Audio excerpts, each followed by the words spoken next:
नमस्कार, hello, welcome to कार्मिक roots. कैसे हैं आप लोग सब? पिछले एपिसोड में हमने बात की थी कि हर नक्षत्र में 4 ज़ोन होते हैं और इन पदों के स्वामी यानी इन ज़ोन्स के स्वामी अलग-अलग होते हैं। और पूर्व जन्म के संस्कार और संचित कर्म के आधार पर इस जन्म में मनुष्य एक पर्टिकुलर नक्षत्र में जन्म लेता है। और ये भी हमने डिस्कस किया कि कर्म 3 कैटेगरीज़ में डिवाइड होते हैं, अच्छे, मध्यम और निकृष्ट कर्म। निकृष्ट कर्म वो है जो बिल्कुल गए बीते कर्म है और नीच किस्म के हैं जिनकी भुगती भूलोक पर नहीं होती है। उसके लिए आपको उन कर्मों को काटने के लिए किसी अन्य लोक में यातनाएं झेलना होता है। उसके बाद ही जब आपके जो मध्यम कर्म और शुभ कर्म है वो वो बचे हुए कर्म झेलने के लिए आप पृथ्वी पे जन्म लेते हैं, या यूं कहिए कि ये जन्म आप स्वयं चुनते हैं। हमने अश्विनी जोन के निकृष्ट कर्मों की बात की। ठीक वैसे ही अश्विनी के सेकंड जोन के संचित कर्म में से एक निकृष्ट कर्म इस प्रकार बताया गया है। अपने पिछले जन्म में हो सकता है वो बंदा अयोध्या नगरी के आसपास में कहीं जन्म लिया हो और उसका जन्म क्षत्रिय कुल में हुआ हो। और एक कहानी भी बताई गई है कर्म संहिता में कि इस क्षत्रिय के घर में उसके माता के भाई का परिवार आया है और वो उसकी सेवा में 1 महीना लगने के बाद उसने उसके मामा और उसके पुत्र की नींद में हत्या कर दी और उनके शवों को वहीं कहीं दफना दिया अपने घर के पास। पूरा जीवन उसने अपने मामा के धन को भोगा और अपनी पत्नी के साथ भोगने के बाद जब उसकी मृत्यु हुई तो उसको करदम नामक नरक में 1 युग तक यानी 4,32,000 वर्ष तक यातनाएं झेलनी पड़ी और पीड़ा सहनी पड़ी। जब उसने ये नरक भोग लिया तब उसका जन्म धरती पे हुआ ताकि उसके वो मध्यम कर्म भी पूरे काटे जा सके। युग के बारे में कहा जाता है कि 1000 युग का एक कल्प होता है और एक महाकल्प यानी ब्रह्मा का एक 100 साल होता है। हमारे 12 महीने ब्रह्मा का एक दिन होता है और अकॉर्डिंग टू सूर्य सिद्धांत अभी हम ब्रह्मा के 51st ईयर में हैं। खैर, जब इसका जन्म धरती पे अश्विनी नक्षत्र ज़ोन 2 में हुआ तो उसे हमेशा खांसी, बुखार, ज़ुकाम और बुखार ड्यू टू फूड पॉइज़निंग और अस्थमा जैसी प्रॉब्लम्स बनी रहीं। और क्योंकि उसकी पत्नी भी इस भोग में उसके साथ शामिल थी, तो उसे पीसीओडी का प्रॉब्लम और उसे संतान उत्पत्ति में बाधाएँ, ये सारी प्रॉब्लम सामने आई। अब कर्म संहिता में इसका प्रायश्चित भी बताया गया है। प्रत्यहं ब्रह्मणे दानं भक्तिपूर्वकं वरानने दशधेनुं प्रयत्नें हरिवंश स्त्रति तथा, यानी ऐसे व्यक्ति को पश्चाताप में 10 गायों को दान देना चाहिए और भक्तिपूर्वक हरिवंश पुराण का नित्य पाठ करना चाहिए और साथ ही 1 लाख गायत्री मंत्र करने चाहिए और 15 पल सोने की एक मूर्ति बनाकर तथा विशेष रूप से शय्यादान करना चाहिए। और माघ मास में यानी माघ मास कैलेंडर हिंदू कैलेंडर का 11th month which is like January and and February starting, उसमें अपनी पत्नी के साथ जाकर प्रयाग में स्नान करना चाहिए। इस प्रकार नियम पूर्वक पूजन करने से अवश्य ही मनचाही संतान की प्राप्ति होगी और वो रोग से मुक्त होंगे। एवं कृते न संदेहो वंशो भवति नान्यथा। अश्विनी ज़ोन 3rd में यानी तृतीय पद के लिए भी अ, एक निकृष्ट कर्म और उसका प्रायश्चित बताया गया है कि ऐसे व्यक्ति का जन्म क्षत्रिय परिवार में हुआ होगा और उसका एक मित्र ब्राह्मण होगा जिसको अत्यधिक क्रोध आता हो और जो ब्राह्मण की क्वालिटीज से ही वंचित है, यानी उसके पास वो सिर्फ नाम का ब्राह्मण है, उसके पास ब्राह्मण वाली क्वालिटीज नहीं है।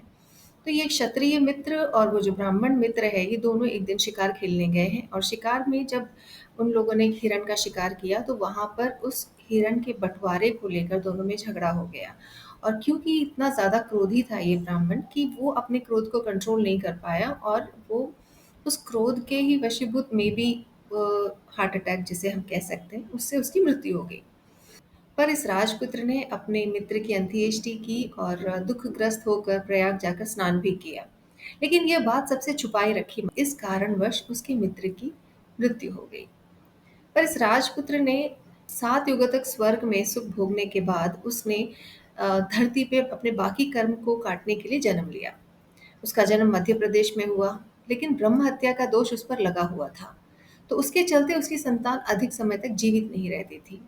और इस निकृष्ट कर्म का भी कर्म संहिता में एक प्रायश्चित लिखा गया है कि ऐसे व्यक्ति को जगह-जगह कुएँ खुदवाने चाहिए। अगर हम प्रेज़ेंट कॉन्टेक्स्ट में उसको लेते हैं, तो प्रेज़ेंट कॉन्टेक्स्ट में ये है कि पीने की पानी की व्यवस्था हर जगह जहाँ पर भी हो सकता है, वहाँ कराएँ। वाटर कूलर्स है या प्याऊ है, जहाँ कहीं रास्तों पर ज़रूरत हो वहाँ पर। और हरिवंश कथा डेली सुननी चाहिए और तुला दान यानी अपने वज़न के बराबर कपड़ा या धान दान करना चाहिए और उस धान में थोड़ा-सा सोने का टुकड़ा भी मिलाना चाहिए। क्योंकि कलयुग में स्वर्ण दान को बहुत महत्व दिया गया है। और अश्विनी नक्षत्र के चतुर्थ पद के लिए यानी ज़ोन 4 के लिए कर्म संहिता में जो निकृष्ट कर्म बताया गया है, वो ये है कि पूर्व जन्म में अयोध्या नगरी के दूर क्षेत्र यानी उत्तर में एक क्षत्रिय वर्ण में उसका जन्म हुआ होगा और वो कपड़े का व्यापारी रहा होगा और उसकी पत्नी बड़ी सुंदर रही होगी। लेकिन उस पत्नी के दूसरे पराये पुरुषों के साथ अनैतिक संबंध रहे होंगे और ये व्यापारी हमेशा ट्रिप्स पे रहा होगा। तो क्षत्रिय ने भोले-भाले ब्राह्मणों के साथ व्यापार किया होगा और उनका धन हड़प लिया होगा और इसी संताप में ब्राह्मण की मृत्यु हुई होगी और जब काल आया तो वो क्षत्रिय भी मृत्यु को प्राप्त हुआ होगा। इस निम्न कर्म की वजह से उसे घोर नरक में 60,000 वर्ष तक यातना भोगनी पड़ी और जब उस नरक से छुटकारा मिला तो पृथ्वी पर बैल की योनि मिली। उसके पश्चात उसे मनुष्य जन्म मिला और एक पुत्र की प्राप्ति हुई। लेकिन पिछले जन्म के कर्म के कारण ब्राह्मण का धन हड़पने के लिए उसका पुत्र यौवन अवस्था में ही मृत्यु को प्राप्त हो गया। यानी जो धन की आवश्यकता ब्राह्मण को अपने बुढ़ापे में थी, ठीक उसी तरह इसे जब ज़रूरत पड़ी अपने पुत्र की बुढ़ापे में, तब इसका पुत्र नहीं बचा। तो ऐसे निकृष्ट कर्म का प्रायश्चित बताते हुए कर्म संहिता कहती है कि ऐसे मनुष्यों को इस पाप को सर्वथा मिटाने के लिए गायत्री मंत्र का 1 लाख का जप करना चाहिए तथा एक बड़े पेठे में स्वर्ण का टुकड़ा डालकर उसे गंगा नदी में प्रवाहित करना चाहिए और इसके अलावा अपनी आगे की संतति की रक्षा करने के लिए उसे एक दूहती गाय को दुशाला उड़ाकर उसे उस पे सोने के सींग बनाकर और उसे चांदी के खुर पहनाकर उसे किसी अच्छे ब्राह्मण को दान करना चाहिए ताकि उसे ये अभिशप्ति से छुटकारा मिल पाए। कर्म संहिता में संतान को लेकर भी कहा गया है कि पहली संतान पुण्य के विचारों के संगम से उत्पन्न होती है और वो अपने माता पिता की प्रिय होती है और आज्ञाकारी होती है। दूसरी संतान शत्रुवत व्यवहार करती है यानी अपने पिछले किसी जन्म में ऋणानुबंध की वजह से उसका जन्म हुआ है। तीसरी संतान कर्ज न चुकाने की वजह से अगेन पुत्र रूप में जन्म लेती है और अपने पिता का पैसा बर्बाद करके फिर अंत में मृत्यु को प्राप्त होती है। और चौथी संतान मित्रवत होती है यानी जिसका पैसा पिछले जन्म में आपके पास रखा था। तो ऐसी संतान ये पुत्र अति गुणवान होता है और अ, सबका प्रिय होता है, परिवार में सबका चहेता होता है, सबके काम करने वाला होता है और सबका मन मोहने वाला होता है। जब ये पुत्र युवा होता है तो उसकी पत्नी और जब पुत्र हो जाते हैं तो वो अपनी ज़िम्मेदारियों को निभाते-निभाते एक दिन प्राण छोड़ देता है। मैं ये I mean I understand that पुत्र एक जनरलाइज़्ड टर्म है जैसे हम पहले डिनोट करते थे पिछले टाइम में एंड ये संतान को ही रिप्रेज़ेंट करता है, चाहे वो लड़की हो चाहे लड़का हो। क्योंकि पहले कन्याओं को दैविक गिफ्ट माना जाता था कि ये तो दान में जानी है और श्राद्ध कर्म और अंतिम क्रियाएँ करने के लिए ज़िम्मेदारी बेटे पे आती थी, तो पुत्र को ही संतान माना जाता था। लेकिन आजकल ऐसा नहीं है, दिस इज़ ऑल। तो आज हम भरनी नक्षत्र को भी डिस्कस कर ही लेते हैं। भरनी नक्षत्र का पहला ज़ोन डिस्कस कर लेते हैं, बाकी 3 ज़ोन हम अगली वीडियो में डिस्कस करेंगे। तो भरनी नक्षत्र आकाश मंडल का दूसरा नक्षत्र है और ये शुक्र का नक्षत्र है। इसके देव स्वयं यम हैं और ये एक बहुत ही उग्र नक्षत्र है। भट्टी नक्षत्र शुक्र का नक्षत्र है तो इसमें मोह, ज्ञान, क्रिएटिविटी और भोग विलास का समावेश होगा। इस नक्षत्र के अलग-अलग ज़ोन में एक ही चीज़ कॉमन होगी, भोग विलास और विरक्ति का भाव एक साथ। और कभी उस भोग विलास के लिए एथिक्स की बलि या कभी सैक्रिफाइस की भावना प्रबल यानी सीसॉ टाइप फीलिंग रहेगी। शुक्र को एक स्त्री राशि भी कहा गया है ज्योतिष में और इसमें अगर स्त्री राशि कहा गया है तो इसमें क्रिएटिविटी और सेंसुअलिटी तो अधिक होगी ही होगी, साथ ही अपनी ज़िम्मेदारी निभाने का एहसास भी बहुत अधिक होगा।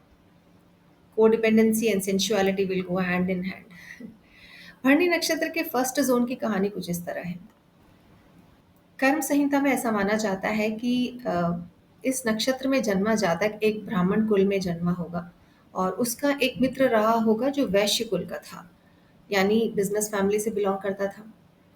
ये ब्राह्मण, जिसका नाम यानी नीलकंठ बताया गया है कर्म संहिता में, अपने घर से सदा दूर रहता था और उसे पैसे कमाने की बहुत अधिक इच्छा और एम्बिशियस टाइप का बंदा था। तो वो अपने मित्र के साथ व्यवसाय के गुर भी धीरे धीरे सीख रहा था। व्यवसाय में धन कमाने के लिए उसने एक अकेली बूढ़ी ब्राह्मण अ, स्त्री से पैसा उधार लिया और उसे चुकाया नहीं। जब मृत्यु आई तो वो ब्राह्मण स्त्री मृत्यु को प्राप्त हुई और उसे धर्म चुकाने की जरूरत ही नहीं पड़ी। पर इस कर्मवश उसे नर्क भोगने के उपरांत एक सर्प की योनि मिली, और उस सर्प की योनि को भोगने के बाद उसे एक गधे की योनि मिली। उसके बाद उसका जन्म मध्य प्रदेश के एक संपन्न परिवार में हुआ और उसे एक कन्या संतान रूप में प्राप्त हुई। और धीरे धीरे जब कन्या बड़ी हुई तो उसके शादी का टाइम आया और उसका विवाह इसने बहुत धूमधाम से किया, दहेज दान देकर विदा किया। परंतु कुछ साल बाद ही उस कन्या के पति का देहांत हो गया और कन्या विधवा हो गई। उसके दुख से दुखी होकर माता पिता अपने जीवन में उत्तर ढूंढने लगे कि ऐसा क्यों हुआ। पुत्र रूपी जो जमाई मिला था वो बचा नहीं, और ऐसे दुर्भाग्य का प्रायश्चित भी कर्म संहिता में कहा गया है कि 1 लाख गायत्री जप करना चाहिए और चांदी का शिवलिंग बनाकर त्र्यंबक मंत्र का जाप करना चाहिए और 100 ब्राह्मणों को मिठाई, खीर और उत्तम भोजन कराकर यावत ब्राह्मण को शिवलिंग दान देना चाहिए।